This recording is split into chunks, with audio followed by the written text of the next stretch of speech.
जंगल के बीच सन्नाटा टूट जाता है जब ऊना को एहसास होता है कि वो सब एक जाल में फंस चुके हैं। सिर्फ चंद कदम दूर एक विशाल टाइगर की नजरें सीधा ऊना पर टिक जाती हैं। डर से उसका गला सूख जाता है, लेकिन वो तुरंत हरीम की तरफ दौड़ पड़ती है। लड़का हैरान होकर पूछता है कि वो गेट के पीछे छुपने के बजाय यहाँ क्यों आई। ऊना का जवाब सीधा और बेबाक होता है। अब वो खुद ही टाइगर का शिकार बन चुकी है, छुपने का वक्त ही नहीं बचा।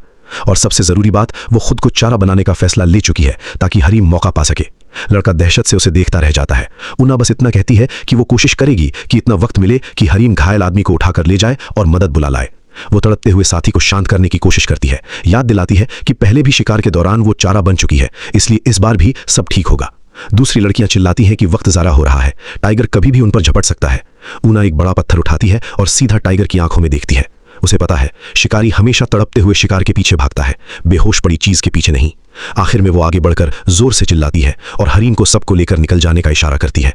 बर्फीले जंगल में भागते हुए ऊना अपना ध्यान केंद्रित करने की कोशिश करती है, लेकिन बर्फ के ढेर और कड़कती ठंड उसके खिलाफ काम कर रहे हैं। उसे एहसास होता है अगर ये विशाल टाइगर विला तक पहुंच गया तो कई जाने जा सकती हैं, पहले इसका खात्मा हो। दांत भींचती हुई वो याद करती है कि पास ही कहीं एक बड़ा पत्थर है जहां तक उसे पहुंचना है। अचानक उसका पैर अजीब तरह से मुड़ जाता है। टाइगर सीधा उसकी तरफ छलांग लगाता है, लेकिन ऊना घिसटकर दो चट्टानों के बीच एक दरार में घुस जाती है। अब वो अपने ही जाल में फंस चुकी है। टाइगर उस दरार के गिर्द चक्कर लगाता है, गुर्राते हुए। ऊना राहत की सांस लेती है, सोचती है कि शायद टाइगर यहां तक नहीं पहुंच पाएगा, लेकिन अगले ही पल एक बड़ा सा मुंह तेज नोकीले दांतों के साथ उस दरार में घुस आता है। एक पंजा उसके चेहरे पर नाखूनों से गहरा घाव कर देता है। ऊना समझ जाती है इस रफ्तार से उसका बचना मुश्किल है। तभी टाइगर जोर से दहाड़ता है। एक तेज भाला उसके पहलू में घुस चुका होता है। दर्द से पगलाकर जानवर और ज्यादा गुस्से से पंजों से चट्टानों को खरोचने लगता है, अपने शिकार तक पहुंचने की जिद में। फिर अचानक सब कुछ खामोश हो जाता है। सुन सुन होकर दहशत में डूबी ऊना अपनी आंखें खोलती है। स्यूजियाक आंखों में गहरी तड़प लिए जोर से चिल्लाता है और उसे बाहर खींच लेता है। वो उसे इतनी मजबूती से अपने सीने से लगाता है जैसे उसे डर हो कि यह सपना है। टाइगर पास ही बेजान पड़ा है। ऊना रोक नहीं पाती अपने आंसू और उसे जकड़ लेती है। वो मान लेती है कि वो मौत से इतनी डर गई थी कि उसे लगा यही उसका अंत है। हकलाकर वो कहती है कि किसी पल उसे लगा कोई भी उसकी मदद को नहीं आएगा।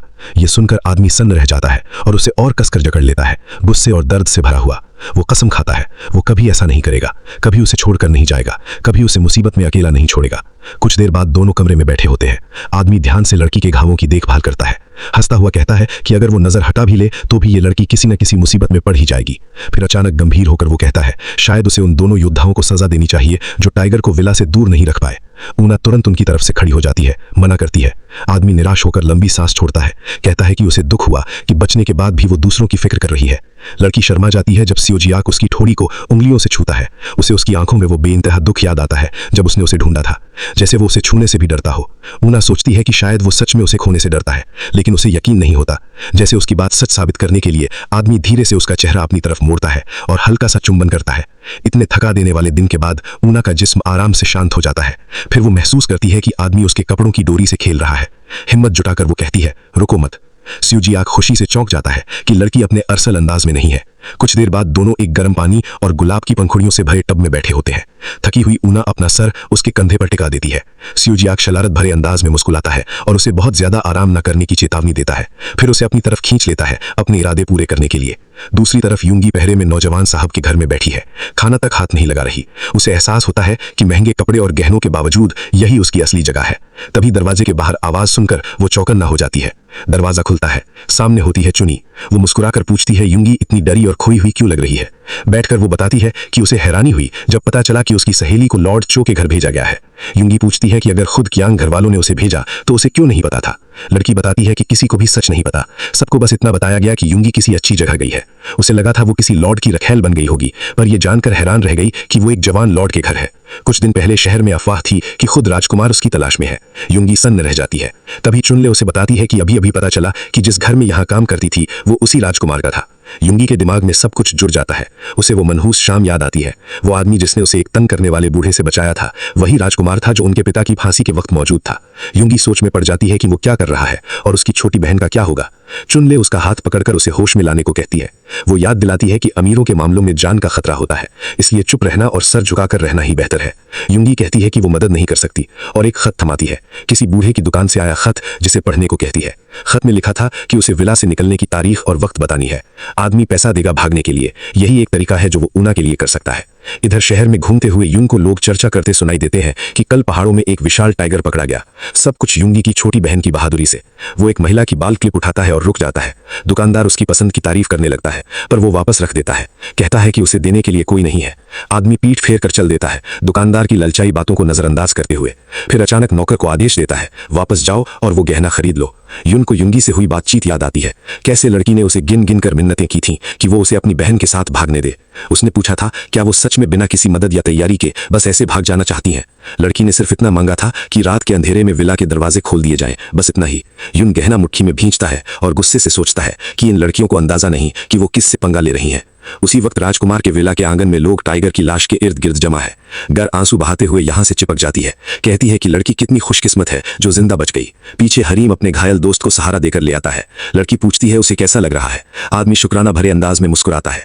वो झुककर वादा करता है कि अगली बार जरूर वही लड़की को बचाएगा अगर वो मुसीबत में हुई। ऊना शर्मा कर कहती है उसने बदले में कुछ नहीं मांगा था। हरीम भी अपने दोस्त का साथ देते हुए कहता है कि अगर लड़की की बहादुरी ना होती तो बहुत लोग घायल हो सकते थे। वो वादा करता है कि उसे लाल सेम के चावल का केक और चावल की शराब खिलाएगा, क्योंकि उसे पता है वो लड़की की पसंद है। बातें करते करते उन्हें खबर तक नहीं होती कि कब उनके पीछे एक फिगर आ खड़ा हुआ। सियोजियाक ठीक उसी वक्त आता है जब वो लोग साथ में पीने की प्लानिंग कर रहे होते हैं। उसे देखते ही सब लोग सर झुकाकर पीछे हट जाते हैं। अचानक वो लड़की के कंधों पर एक चादर डाल देता है। कहता है आज ठंड है, उसे सर्दी नहीं लगनी चाहिए। फिर सबके सामने उसे हैरान करते हुए लॉर्ड उसे गोद में उठा लेता है जैसे वो कोई रुई का गौल हो। यहां उसे सन्न देखकर वो बेसब्री से कहता है शायद वो भूल गई कि उसे खुद उसके जख्मों पर दवाई लगानी है। अकेले होते ही सियोजियाक कहता है उसे नहीं पता था कि ये लड़की चावल की शराब पी सकती है। लड़की सफाई देती है कि उसके जख्म तकरीबन ठीक हो चुके हैं, लेकिन आदमी उसे रोकते हुए कहता है कि वो खुद फैसला करेगा। फिर अपनी आस्तीन से एक छोटा डब्बा निकालकर उसे खोलने को कहता है। अंदर एक खूबसूरत छोटा खंजर निकल आता है। आदमी कहता है ये अब उसका है। अपना माथा उसके माथे से छूकर मुस्कुराते हुए कहता है अब से भागना नहीं, पहले वार करना। ऊना को अजीब लगता है कि इतनी कीमती चीज कैसे स्वीकार करे, लेकिन आदमी उसके कंफ्यूज चेहरे से ही मजा ले रहा होता है। अचानक खड़ा होकर उसका ठोड़ा पकड़ वो उसके गाल पर चुंबन करता है, एक आकस्मिक और प्यारा इशारा। फिर मजाक के अंदाज में कहता है शायद वो अभी भी टाइगर वाले वाकये से कांप रही है। अपना सर उसके सीने पर रखकर कहता है उसका दिल बहुत तेज धड़क रहा है, क्योंकि उसे उसकी फिक्र है, इतनी कि उसे खुद डर लगता है दिमाग खराब हो जाएगा। सियोजियाक सिगरेट पी रहा होता है जब विला का मैनेजर और यूल उसके पास आते हैं। बुजुर्ग मैनेजर लॉर्ड के सामने सर झुकाकर पूछता है कि इतना कीमती खंजर जो असल में यूल को मिलना था किसी साधारण लड़की को क्यों दे दिया गया, क्योंकि ये खंजर खुद सम्राट ने बनवाया था। राजकुमार नाराजगी से सुनता है, फिर पूछता है कैसे एक मामूली कारिंदा राजकुमार से ऐसे सवाल पूछ सकता है। माहौल की तेजी महसूस करते हुए यूल झुकता है और कहता है कि ये इनाम उसे वादा किया गया था, लेकिन वो मानता है कि ये इतनी कीमती चीज पाने के काबिल नहीं। आदमी अपनी वफादारी साबित करने का आश्वासन देता है, पर उसे राजकुमार की लड़की के लिए बढ़ती चाहत और उसके खतरों की भी फिक्र है। यूल साफ कहता है कि क्योंकि लड़की किसी ताकतवर खानदान से नहीं है, वो आगे चलकर उसके लिए मुश्किल बन सकती है। सियोजियाक गुस्से में पूछता है क्या उन्हें लगता है वो इतना बेकस है कि अपने ही फैसले नहीं समझता। ठंडी नजरों से वो उन्हें चुप रहने का आदेश देता है। मुड़कर जाते जाते अचानक पूछता है क्या ऊना शहर गई है। सर झुकाए यूल हाँ कहता है। वो कहता है एक पहरेदार और एक नौकरानी को उसके साथ भेज दिया है और वो लोग खरीदारी करके सीधे विला लौट आएंगे। घर और हरीम बाहर खड़े बहस कर रहे होते हैं जब ऊना दर्जन की दुकान में दाखिल होती है। औरत उसे फिर से देखकर बहुत खुश होती है। ऊना मानती है कि उसका एक छोटा सा काम है औरत के लिए, और दर्जन तुरंत समझ जाती है कि ये उसकी बड़ी बहन से जुड़ा है। खुशी खुशी मुस्कुराते हुए वो तय करती है कि ज्यादा नहीं बोलेगी ताकि खुद मुसीबत में न पड़ जाए। वो कहती है ऑर्डर तैयार करके लाऊंगी। ऊना किताबों की दुकान जाना चाहती है, पर पक्का नहीं कि वक्त मिलेगा या नहीं, क्योंकि सियोजियाक ने उसे थोड़े ही वक्त के लिए शहर जाने दिया है। उसे लगता है दर्जन से बहन के बारे में कुछ पता चल जाएगा। तभी दुकान में एक और लड़की आती है। वो यहाँ को देखकर कहती है उसने उसके बारे में सुना है और पूछती है क्या ये वही लड़की है। फिर उसका हाथ पकड़कर खुद को सियोजियाक की बहन के रूप में पेश करती है। दोस्ती भरे अंदाज में पूछती है क्या ऊना उसके साथ चाय पी सकती है और थोड़ी बात कर सकती है। कुछ देर बाद दोनों एक मेज पर बैठी होती हैं। राजकुमारी कहती है लड़की बहुत तनाव में लग रही है। लेडी हिजन बताती है कि उसका भाई चाय पसंद नहीं करता, इसलिए शायद लड़की को चाय पानी जाने का मौका कम ही मिलता होगा। ऊना निमंत्रण के लिए शुक्रिया अदा करती है, पर चाय डालते वक्त उसके हाथ कांप रहे होते हैं। उसे इस लड़की की नीयत समझ नहीं आती। अचानक हिजन कहती है उसे याद है ऊना को, इतने सालों में उसका चेहरा जरा भी नहीं बदला। ये सुनकर यहाँ हैरान होकर पूछती है वो उसे कैसे जानती है और कितने सालों से। लड़की शांत रहकर चाय की चुस्की लेती है और कहती है उसे याद है जब ऊना अपने पिता को बचाने के लिए चिल्ला चिल्ला कर मिन्नतें कर रही थी। वो पूछती है क्या वो भूल गई। ऊना को लड़की की आंखों में जो ठंडक दिखती है उससे समझ आता है ये उसकी सहेली नहीं है।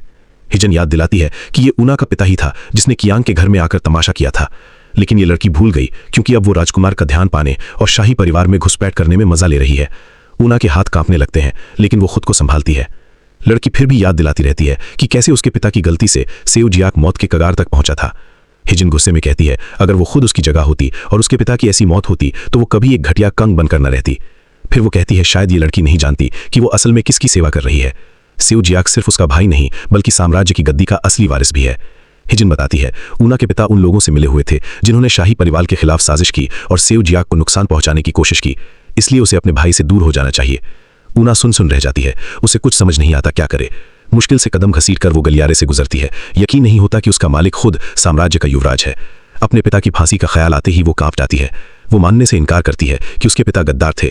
उसे यकीन है उन पर झूठी तोहमत लगी थी। उसे समझ नहीं आता विला कैसे लौटेगी, क्योंकि अब वो सेऊ जियाक की आंखों में आंखें नहीं डाल पाएगी। तभी अचानक वो तय करती है, चाहे कुछ भी हो जाए उसे अपनी बहन से संपर्क ही करना होगा। ऊना भागती हुई सड़क पर निकल जाती है, क्योंकि उसे नहीं चाहिए कि गर और हैरिम उसे बाहर जाते देखें। भागते हुए एक लड़की उसके पास से गुजरती है। पहचान कर उसका नाम पुकारती है। ऊना रुककर मुड़ती है। ये उसकी कोई जान पहचान की लड़की निकलती है, जो पूछती है वो इतनी जल्दी में कहाँ जा रही है। ऊना कहती है वो कियांग के घर भाग रही है अपनी बहन से मिलने। लड़की फिक्रमंद होकर पूछती है, क्या उसे पता नहीं बहन अब कहीं और रहती है। फिर अजीब से अंदाज में मुस्कुराकर कहती है वो उसे यूंगी तक ले जाएगी। ऊना का हाथ पकड़कर वो कहती है वो बस जा ही रही थी, लेकिन किसी की नजर में आए बिना जाना होगा, वरना दोनों मुसीबत में पड़ जाएंगी। बदनसीबी से ऊना को बहुत देर बाद शक होता है जब वो पूछती है क्या वो सही रास्ते पर है। तब तक एक अनजान आदमी उनके पीछे दौड़ रहा था। वो पीछे से लड़की को पकड़ लेता है और किसी तरल में भिगाया कपड़ा उसके चेहरे पर रख देता है। ऊना अपनी ताकत खोती हुई महसूस करती है। होश धीरे धीरे गहरे अंधेरे में डूब जाता है। पूरी विला हिल जाती है। सब लोग इधर उधर दौड़ते हैं लड़की को ढूंढते। सेऊ जियाक सबके सर पर एक खौफनाक बादल की तरह मंडराता है। उसका गुस्सा साफ महसूस होता है। यूल उसे बताता है कि लड़की के साथ आखिर बार देखी गई शख्स उसकी अपनी बहन थी, फिर वो गायब हो गई। नौकरों ने हर कोना छान मारा है, लेकिन कोई सुझाव नहीं मिला। सेऊ जियाक खौफनाक मुस्कान के साथ बदले की योजना सोचने लगता है। यूल अपनी तलवार मजबूती से थामे सोचता है, इसीलिए तो ये लड़की कुछ दिनों से इतनी खामोश और फर्माबरदार थी। वो भागने की योजना बना रही थी। उसे खुद समझ नहीं आता वो किसी लड़की की इतनी फिक्र क्यों कर रहा है जिसके साथ उसने बस कुछ अच्छे लम्हे बिताए थे। आदमी मुड़कर यूल को हुक्म देता है, लड़की को उसके सामने लाओ। वो गुस्से में कहता है, पूरे देश में ढूंढो, वो जिंदा मिले या मुर्दा, रुको मत। ऊना होश में आती है, बंधी और आंखों पर पट्टी बांधे हुए। उसे कुछ समझ नहीं आता। आखिर उसे आदमी की आवाज सुनाई देती है। वो कहता है उसने उसे बेहोश करने को नहीं कहा था, पर उसका आदमी जिसने उसे उठाया था जवाब देता है कि बिना ऐसा किए उसे रोक पाना मुमकिन नहीं था। एक थप्पड़ की आवाज आती है। आदमी चिल्लाकर कहता है, इस मामले में ज्यादा एहतियात बरती जाए। अपहरणकर्ता लॉर्ड चो के लिए कुर्सी लाते हैं और लड़की को होश में लाने के लिए उठाते हैं। एक आदमी पूछता है, क्या ये सच में वही चोंगू लड़की है जिसे राजकुमार ने नौकरी दी थी। एक आदमी उसके मुंह से कपड़ा हटाता है और लड़की उसकी उंगली जोर से काट लेती है। बुजुर्ग आदमी मुस्कुराता है, सोचता है ये लड़की लड़ाकू है, उसे ये पसंद आया, उसके साथ बोर नहीं होगा। आंखों पर पट्टी होने की वजह से ऊना कुछ देख नहीं पाती। वो पूछती है वो कहाँ है। लॉर्ड चो अपनी बाहें जोड़कर मुस्कुराता है और कहता है, अब उसे समझ आया राजकुमार उससे इतना क्यों पसंद करता है, कितनी बेरोक टोक है वो। फिर कहता है उसकी बहन की जिंदगी उसके रवैये पर निर्भर है। अगर लड़की वो करेगी जो वो चाहता है तो वो दोनों बहनों को इस जगह से दूर एक आराम भरी जिंदगी दे देगा। जब लड़कियां चुप होती हैं वो मुस्कुराते हुए कहता है, अब काम शुरू किया जाए। ऊना के पास कुछ गिरने की आवाज आती है। एक मर्द की आवाज आदेश देता है, इस थैली का असर राजकुमार के खाने में मिला दो। इससे उसकी जान तो नहीं जाएगी, पर उसका जिस्म धीरे धीरे कमजोर पड़ता जाएगा। लॉर्ड चो चाहता है कि लड़की अपने ही हाथों से युवराज को जहर देकर धीरे धीरे मौत की तरफ धकेलती रहे। ऊना दहशत में चीख पड़ती है कि वो ऐसा नहीं कर सकती। आदमी खड़ा होकर उसके गिर्द चक्कर लगाता है, कहता है यही एक मौका है दोनों बहनों के जिंदा रहने का, सही फैसला ले। जाते जाते वो चेतावनी देता है, अगर लड़की ने यह बात किसी को भी बताई तो उसकी जिंदगी तबाह हो जाएगी और ये उसकी खुद की गलती होगी। ऊना चीखने की कोशिश करती है, पर उसे पीछे से फिर मारा जाता है। होश फिर अंधेरे में डूब जाता है। लॉर्ड चो खत से निकलता है जहां लड़की को रखा गया था। एक बूढ़ी कंग औरत पूछती है, क्या हो रहा है। आदमी कुछ नहीं बोलता, बस उसे अफीम जमा करने का हुक्म देता है। औरत हैरान होकर पूछता है, वो क्या करने वाला है। लॉर्ड चो कहता है, अब वो दोरों की बारी लेगा, क्योंकि उसे अपने पिता की रखेल के साथ मजा लेना पसंद है।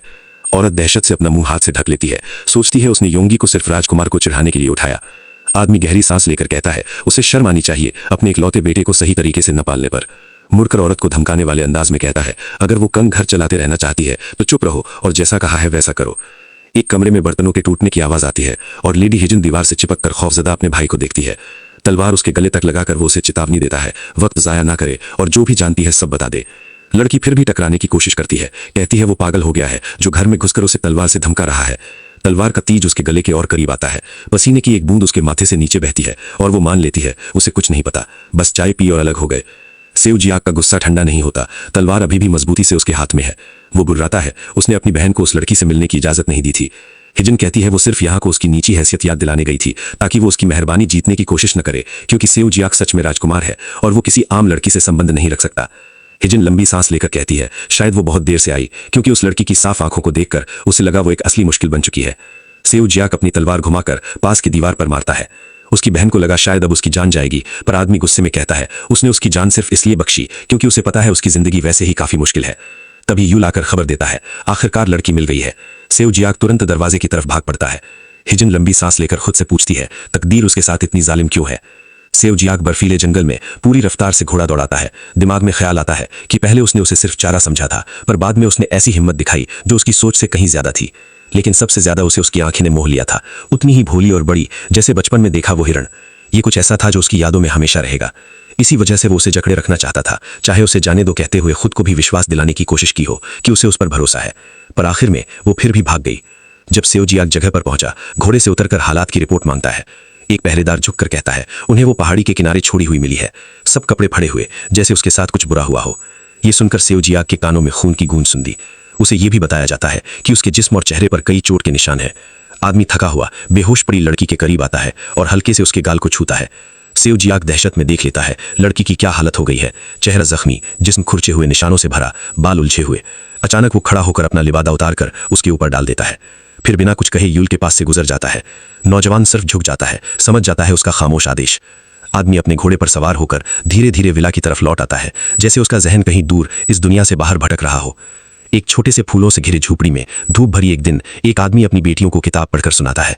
छोटी ऊना खुशी से मुस्कुराकर कहती है उसे अपने पिता की आवाज सुनना कितना पसंद है। योंगी भी सूरज जैसे चमकते हुए मुस्कुराती है, उनका छोटा सा परिवार खुश है। पिता अपनी बेटियों को प्यार से गले लगाकर कहते हैं वो इतना अच्छा इसलिए पढ़ते हैं क्योंकि उनकी इतनी प्यारी और सुंदर बेटियां हैं। अचानक दृश्य बदल जाता है। छोटी लड़की खुद को घने अंधेरे में अकेले पाती है। वो घबराकर इधर उधर देखने लगती है, अपने पिता और बड़ी बहन को पुकारती है। तभी पीछे से कदमों की आवाज आती है और वो देखती है एक लड़का धीरे धीरे उसकी तरफ आ रहा है। उसकी आंखों से खून के आंसू बह रहे हैं। वो अंधा है। वो अपना हाथ बढ़ाकर पूछता है वो उसके साथ ऐसा कैसे कर सकती है। यहाँ खौफजदा पसीने से भीगी हुई जागती है, हवा के लिए हाँफती है। मुड़कर देखती है, गर और हैरिम की फिक्रमंद सूरत दोनों तुरंत उसके पास आकर पूछने लगते हैं वो ठीक है या नहीं। गर ध्यान से उसे उठाने में मदद करती है। उसका पूरा जिस्म दर्द से भरा है और उसे याद नहीं वो विला कैसे पहुंची। ऊना अपने आसपास देखती है और जानती है कि उसके कपड़े बदल दिए गए हैं और जख्मों का इलाज हो चुका है। पूछती है आखिर हुआ क्या था। गर गुस्से में कहती है वो उल्टा उससे ही ये सवाल पूछना चाहती है। वो लड़की को फटकारती है, इतना बेवकूफ़ी भरा काम करने के लिए भाग जाना। ऊना हैरान होकर पूछती है वो किस भागने की बात कर रही है। हैरिम बीच में आकर बताता है वो लोग दर्जिम की दुकान के बाहर उसका इंतजार कर रहे थे, लेकिन वो गायब हो गई, कहीं नहीं मिली। ऊना अपना हाथ सीने पर रखकर समझाती है उसे बस अपनी बहन से मिलना था, इसलिए वो कियांग के घर तक एक चक्कर लगाना चाहती थी। वो गर का हाथ पकड़ती है और यकीन दिलाती है उसने कभी भागने की योजना नहीं बनाई, विश्वास करने की गुजारिश करती है। गर जोश में कहती है उन्हें तो सफाई देने की जरूरत ही नहीं थी, पर उनका लॉर्ड पूरी विला सर पर उठा चुका था। उसकी गुमशुदगी से परेशान होकर सब लोगों ने यही सोचा कि लड़की भाग गई और लॉर्ड बहुत नाराज है, इसलिए अब सब और ज्यादा फिक्र में है। ऊना को इन लोगों के सामने शर्मिंदगी महसूस होती है क्योंकि उन्होंने उससे विला में एडजस्ट करना आसान बना दिया था और अब उसकी ही बेवकूफ़ी की वजह से वो खुद भी मुसीबत में पड़ गई और उन्हें भी परेशान कर दिया। अचानक वो अपने दोस्तों से माफी मांगने लगती है अपनी लापरवाही के लिए। मानती है उसे उन्हें अपनी प्लानिंग के बारे में पहले बता देना चाहिए था। फिर वो पूछती है क्या लॉर्ड ने उन्हें उसकी वजह से सजा दी। दोनों नौजवान सर हिलाकर मना करते हैं। गर ऊना का हाथ थामे कहती है उसकी सेहत सबसे ज्यादा जरूरी है और पूछती है क्या वो ठीक है। गर उसकी तरफ झुककर धीरे से कहती है उसे अफसोस वो इन बदमाशों के हाथों इतनी तकलीफ सहती रही। ऊना उसकी बात सुनकर अपनी यादा में डूब जाती है। उसे यकीन था उन लोगों ने उसे कुछ ज्यादा नहीं किया, सिर्फ कुछ ही छोटे निशान दिए जो अगर वो कुछ और करते तो उसे साफ महसूस होता। हरीम बताता है जब उन्होंने उसे पहाड़ों के पास जंगल में पाया था उनका लॉर्ड बहुत नाराज था। साफ जाहिर था कि उसे उसकी फिक्र थी, पर नाराजगी से ज्यादा उसका दर्द छुपा नहीं रहता था। वो समझाता है कि गद्दारी आदमी को सबसे ज्यादा चुभती है, इसलिए उनका लॉर्ड उसके फैसले से गहरा जख्मी हुआ था और अब उससे भरोसा खोने लगा था। इसी वजह से लॉर्ड ने अपनी खुद की भूत योद्धाओं की टीम बनाई थी, ऐसे सिपाही जो खुद लॉर्ड चुनते हैं और दुनिया की नजरों से हमेशा छुपे रहते हैं, बिल्कुल भूतों की तरह। ये सदस्य गुप्त तौर पर चुने जाते हैं और ना ही सम्राट की सेवा करते हैं ना ही देश की, सिर्फ अपने लॉर्ड की। उनकी सबसे बड़ी खासियत उनका बेशर्ते वफादार होना है। वो कभी अपने लॉर्ड से दगा नहीं करेंगे और उनका असली मकसद लॉर्ड की जान बचाना होता है। हरीम बताता है शायद लड़कियों ने उसे लॉर्ड का साया कहते सुना होगा, पर वो खुद अभी तक इस स्क्वाड का हिस्सा नहीं बना क्योंकि वो अभी भी जवान और अनुभवहीन है। फिर वो जोड़ता है शायद इसीलिए भी क्योंकि उसने लॉर्ड से कहा था कि वो ऊना की हर हाल में हिफाजत करेगा। ये सुनकर ऊना हैरान और दुखी हो जाती है क्योंकि उसकी वजह से शायद हरीम को उस खुफिया स्क्वाड में जगह ना मिले।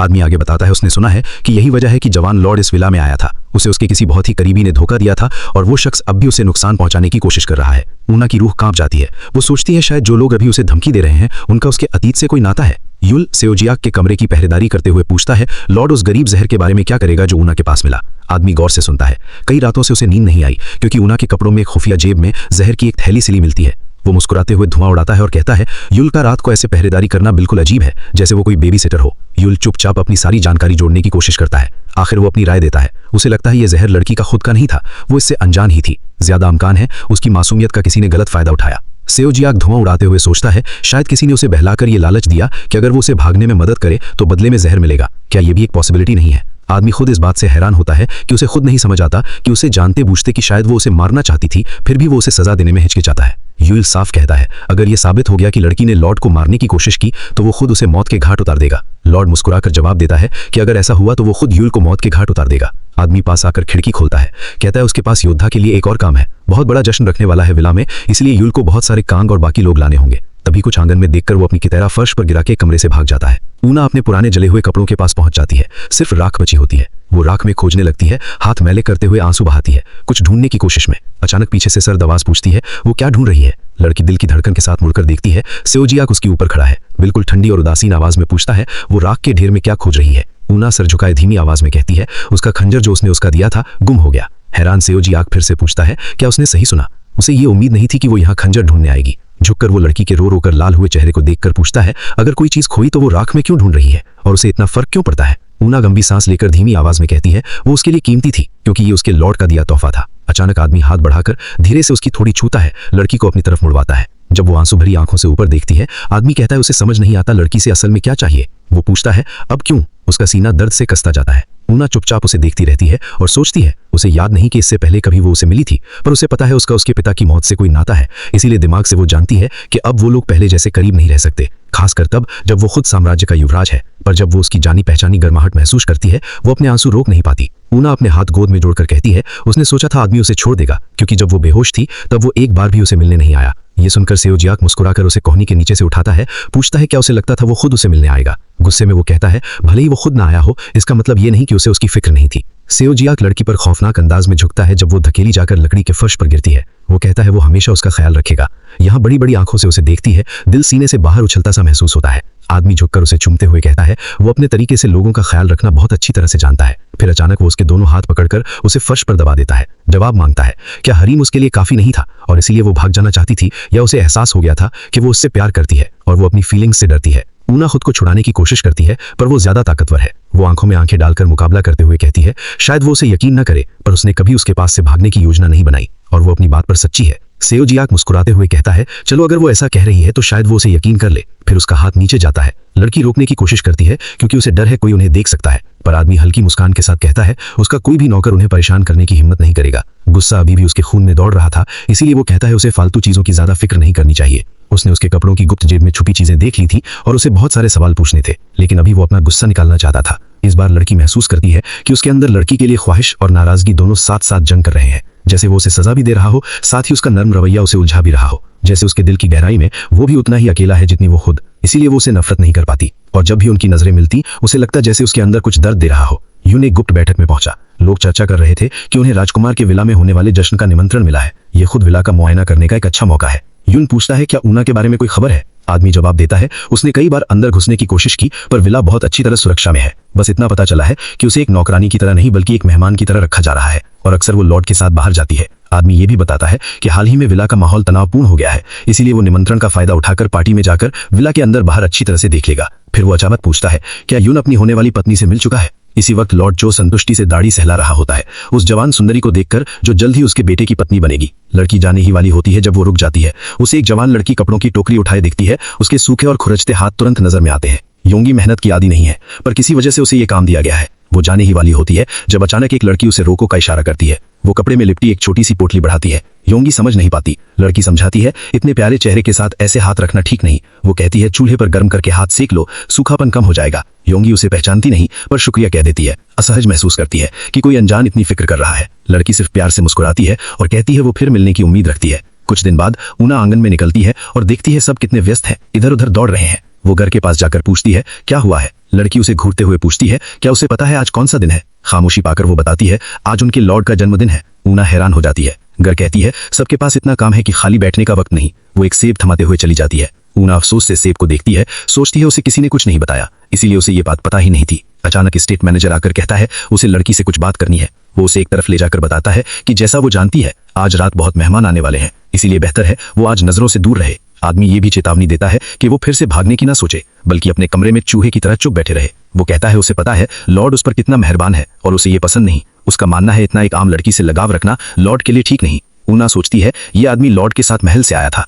इसका मतलब वो और भूत स्क्वाड के योद्धा सब लॉर्ड के हितों को सबसे ऊपर रखते हैं। बुजुर्ग आदमी हैरान होकर खामोश लड़की को देखता है जब वो अचानक पूछती है क्या उसने कभी ली होंगजू नाम के किसी बुक रीडर के बारे में सुना है। लड़की सर झुकाए पूछती है क्या वो अपने पिता को याद करता है और क्या ये सच है कि जवान लॉर्ड का उसकी मौत से कोई नाता है। ये सुनते ही मैनेजर गुस्से में चीखने लगता है, लड़की को बुरा भला कहता है वो उसे किसी की याद दिलाती है, एक जहरीला पौधा जो खुद को खूबसूरत फूल दिखाता है। ऊना की आंखें भर आती हैं। वो धीमी आवाज में बस इतना कहती है उसे अपने पिता के बारे में कुछ जानना था और वो सिर्फ एक आम बुक रीडर थे। वो आगे कहती है उसके पिता अपनी खुद की किताब तक पूरी नहीं कर पाए थे और अगर कोई इतनी जल्दी उन्हें मुजरिम घोषित कर देता है तो वो खुद नासमझ है और एक दिन पछताएगा। उसी वक्त एक अपहरणकर्ता अपने हाथ से बहता खून दबाते हुए सोचता है कि कैसी राक्षस जैसी ताकत ने उसके सारे साथियों को बेरहमी से मार दिया बिना आंख झपके। तभी कमरे में एक सख्त चेहरे वाला जवान और शाही शख्स दाखिल होता है। सम्राट का पुत्र युल आदमी के हाथ में खंजर थमाते हुए बताता है ये इनके सामान में मिला। सेओजिया खंजर को बाहर निकालता है और तसल्ली करता है कि ये वही खंजर है जो उसने यहाँ को दिया था। आराम से खंजर पकड़ाते हुए सर्द आवाज में वो जिंदा बचे आदमी से पूछता है